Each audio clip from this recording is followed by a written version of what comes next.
ही मेरे सांसों में, मेरे सांसों में, सांसों में, सांसों में, मेरे धड़कन में, धड़कन में, धड़कन में तेरी सांसें बसने लगी, तेरी धड़कन बसने लगी, तेरी चाहत चाहत चाहत, तेरी प्यार प्यार प्यार। जय हिंद। आज के सेशन में हम बात करने वाले हैं, आज का सेशन इम्पॉर्टेंट होने वाला भाषा और चिंतन पर आधारित है। सीटेट के लिए आज का session most important most topic होने वाला है, क्योंकि बच्चे का विकास से संबंधित सारी घटनाएं जो है सीटेट में एग्जाम में पूछी जाती हैं और बच्चों में किस प्रकार से भाषा का विकास होता है, चिंतन किस प्रकार से करते हैं, इस पर क्वेश्चन आधारित बहुत ज़्यादा इम्पॉर्टेंट बनते हैं। तो आज का सेशन भाषा और चिंतन पर आधारित है, यानी लैंग्वेज एंड थिंकिंग। आज का सेशन वैसे तो एग्जाम्पल है ही, जो है एग्ज़ाम के लिए महत्वपूर्ण है ही, बल्कि अपने डेली लाइफ के लिए भी इम्पॉर्टेंट है। जो इस समय अपने गृहस्थ जीवन में व्यतीत करने वाले होंगे, तो वह बच्चों को कैसे किस प्रकार से पाले, किस प्रकार से वो बच्चों को रखे कि उसका मानसिक विकास, उसका सामूहिक विकास, उसका सामाजिक विकास, उसका जो लैंग्वेज विकास, भाषा विकास कैसे ठीक हो जाए, उसके लिए भी जो है ये इम्पॉर्टेंट सेशन होने वाला है। तो भाषा क्या होता है, पहले देखते हैं। भाषा क्या है, तो अपने विचारों को दूसरे तक पहुंचाना ही भाषा कहलाती है। भाषा और विचार में गहरा संबंध होता है। भाषा संप्रेषण विचारों को एक दूसरे तक पहुंचाने का एक अच्छा साधन होता है। संप्रेषण क्या होता है, अपनी बातों का एक दूसरे के प्रति आदान प्रदान करना ही संप्रेषण कहलाता है। और संप्रेषण में हम अपने भाव को प्रकट करते हैं और अगला अपने भाव को प्रकट करता है। संप्रेषण के लिए भाषा की अति आवश्यक होती है। वही भाषा क्या है, तो अपने विचारों को दूसरे तक पहुंचाना ही क्या कहलाती है, भाषा कहलाती है। टाइप्स ऑफ लैंग्वेज, भाषा के प्रकार। भाषा के मुख्यतः 3 प्रकार होते हैं। कौन कौन से? एक मौखिक होता है, एक लिखित होता है और एक सांकेतिक होता है। मौखिक भाषा जो हम अपने बोलकर अपने विचारों का जो है आदान प्रदान करते हैं, उसे हम मौखिक भाषा कहते हैं। और वहीं लिखित भाषा की बात करें तो यानी राइटन, अपने विचारों को अगर हम लिख करके अपनी भावनाओं को, विचारों को व्यक्त करते हैं, तो वहाँ पर होती है लिखित भाषा।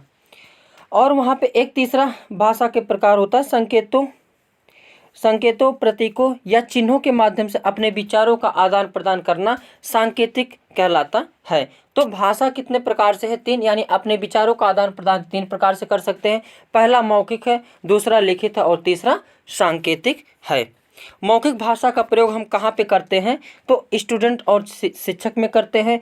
जबकि लिखित भाषा का प्रयोग अपने लब को दर्शाने के लिए, यानी पहला जो लब लेटर लिखा जाता है उसके लिए हम प्रयोग करते हैं। सांकेतिक भाषा, लब की स्टार्टिंग जो होती है सांकेतिक भाषा से ही होती है। आँखों आँखों से प्यारी होता है, आँखों आँखों की नजर मिलने से दिल में उतर जाते हैं।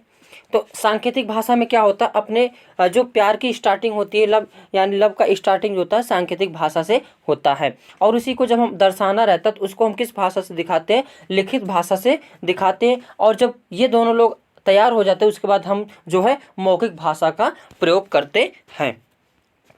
भाषा का स्वभाव एवं क्रम। भाषा के स्वभाव एवं क्रम की बात करें तो मनोवैज्ञानिक क्रम ये मोस्ट इम्पॉर्टेंट है।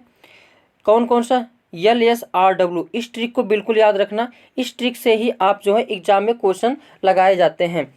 LSRW, यल मतलब लिस्टनिंग, यानी पहले जो है भाषा के ज्ञान से पहला स्टेप सुनना होता है। सुनने के बाद व्यक्ति बोलने लगता है, अब बोलने के बाद पढ़ना, उसके बाद लिखना होता है। यानी भाषा का विकास जो होता है LSRW, यानी लिस्टनिंग सुनना, स्पीकिंग बोलना, रीडिंग पढ़ना, राइटिंग लिखना। पहले हम किसी चीज़ को सुनते हैं, यानी जो छोटा बालक होता है सुनता है, उसके बाद उस जो सुनने के बाद बोलना स्टार्टिंग करता है और बोलने के बाद वह पढ़ना स्टार्टिंग करता है, उसके बाद लिखने का काम करता है।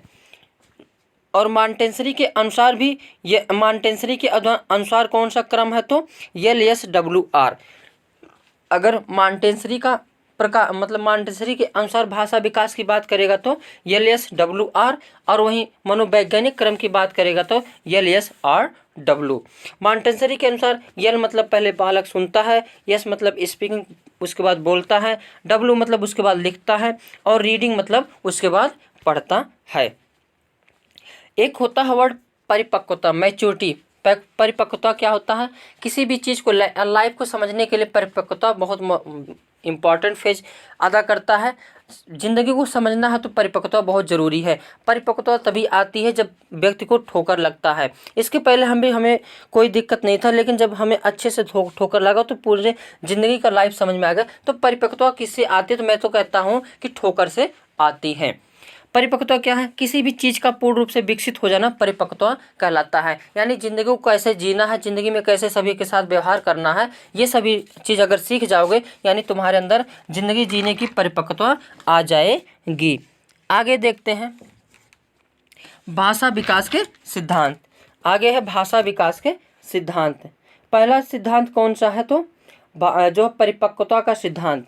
परिपक्वता से अभिप्राय है कि भाषा अवयवों एवं स्वरों पर नियंत्रण होना, जैसे बोलने में जीभ, गला, ताल, होठ, दांत तथा स्वर आदि परिपक्व होते हैं तो भाषा पर अच्छा नियंत्रण होता है, और अभिव्यक्ति यानी विचारों का आदान प्रदान भी अच्छा होता है। जैसे कुछ बालक होते हैं, अगर बालक अपने परिवार में रह रहा है और परिवार का माहौल अच्छा नहीं है, यानी वहाँ पे कोई तुलतुला के बोलता है या फिर अच्छे से कोई नहीं बोलता है, तो वही गुण बच्चे में भी आ जाता है।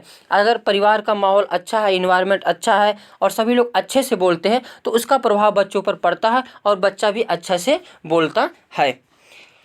और दूसरा है अनुबंधन का सिद्धांत। अनुबंधन मतलब किसी वस्तु से जोड़कर बताना। अनुबंधन का सिद्धांत क्या है? तो जैसे शैशवावस्था में बच्चों को शब्दों की जानकारी मूर्त वस्तुएं जो मूर्त क्या होती है? तो जो दिखाई दे उसे हम मूर्त वस्तुएं कहते हैं, जो से जोड़कर यदि बच्चों को किसी चीज़ या वस्तु को दिखाया जाता है तो बच्चा जल्दी सीखता है। तो अनुबंधन यानी किसी चीज़ को संबंधित करके, जैसे स्किनर महोदय ने अनुबंधन के सिद्धांत से ही जो है अपनी थ्योरी दी थी, इसी प्रकार इसमें कहा गया कि अनुबंधन से यानी बच्चों को जैसे छोटा आ पढ़ाना है तो छोटा आ दिखाते हैं मूर्त रूप में, आम पढ़ाना तो आम दिखाते हैं, बाल पढ़ाना तो बाल, बिल्ली पढ़ना तो बिल्ली। जो छोटे बच्चों की किताबें होती है उसमें देखना चित्र सहित होता है, तो इसीलिए इसमें क्या होता है, किसी चीज़ को रिलेट करके अगर बच्चों को पढ़ाया जाए तो वहाँ पर अनुबंधन होता है, अनुबंधन अच्छा होता है और मूर्त वस्तुओं को देखता है, जिससे बच्चा जो है किसी चीज़ को बहुत जल्दी सीखता है। उसके बाद अनुकरण का सिद्धांत यानी नकल करने का सिद्धांत। अनुकरण करना, जैसे कोई छोटा बालक होता है तो उसमें आप देखोगे उसको अनुकरण करने की शक्ति उसमें बहुत ज़्यादा होती है, वह किसी भी चीज़ को बहुत जल्दी अनुकरण कर लेता है। और अनुकरण करने के बाद अगर आप उसको एक थापड़ मारेंगे तो वो भी आपको एक चपाटा लगा देगा, आप चाहे जो भी, कोई दिक्कत नहीं हो सकता। और बालक जो होता है, जो भी चीज़ बड़बड़ाना, गर्जना, गुंजन, गर्जन, बड़बड़ाना, ये सब जो है 9 महीने से स्टार्टिंग हो जाता है और बच्चे में भाषा का विकास धीरे धीरे होने लगता है। और भाषा का विकास जो है बच्चा जो अनुकरण के माध्यम से सीखता है। चौमस्की महोदय ने इनका मैंने एक वीडियो डिटेल में बनाया हूँ, वहाँ से आप देख सकते हैं। चौमस्की महोदय ने बताया कि बच्चे के अंदर एक लैड नामक डिवाइस पाई जाती है। कौन सी? लैड नामक डिवाइस पाई जाती है। लैड इसका फुल फॉर्म होता है लैंग्वेज एक्वाजिशन डिवाइस, यानी बच्चों के अंदर, उन्होंने बताया कि बच्चे के अंदर सार्वभौमिक व्याकरण उपस्थित होता है और बच्चों के अंदर एक जो है लैड नामक डिवाइस पाई जाती है। चौमस्की भाषा को जन्मजात मानते हैं, अर्थात बच्चे भाषा सीखने की क्षमता के साथ पैदा होते हैं, जैसे क्रिंदन, रोना और सांकेतिक आदि। भाषा के रूप में, भाषा के भाग रूप यानी पार्ट ऑफ लैंग्वेज, इसको देखते हैं। तो पहला होता है स्वनिम। स्वनिम क्या है? इसको हम इंग्लिश में कहते हैं फोनिम, जिसका स्वयं में कोई अर्थ नहीं होता, उसको हम क्या कहते हैं? स्वनिम यानी फोनिम कहते हैं। भाषा की सबसे छोटी इकाई यानी वर्ड स्वनिम कहलाती है, जैसे आ, का, जा, पा, छोटा आ, का, खा, ये सभी क्या है? स्वनिम होते हैं। रूपिम क्या होता है? मार्फिम, जिसको इंग्लिश में कहते हैं, यानी शब्द का छोटा रूप रूपिम कहलाता है, जैसे पेन, कॉपी, राम, श्याम, मोहन, ये सभी अगर छोटा रूप है तो उसे हम रूपिम यानी मॉर्फेम कहते हैं। इसके बाद वाक्य विन्यास। वाक्य विन्यास क्या होता है? सेंटेंस अरेंजमेंट यानी भाषा के नियम को वाक्य विन्यास कहते हैं।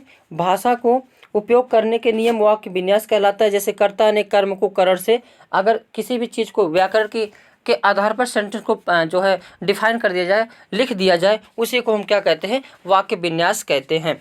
अर्थ विन्यास क्या होता है? तो वाक्य विन्यास में जो वाक्य दिया जाता है उनका अर्थ सही होना चाहिए, इसे हम क्या कहते हैं? अर्थ विन्यास यानी मीनिंग अरेंजमेंट कहते हैं। जैसे मोहन के पास पुस्तक है, इसका सही अर्थ है मोहन के पास है एक पुस्तक, इसका गलत अर्थ है, यानी अर्थ विन्यास मतलब उसका सही अर्थ निकलना चाहिए।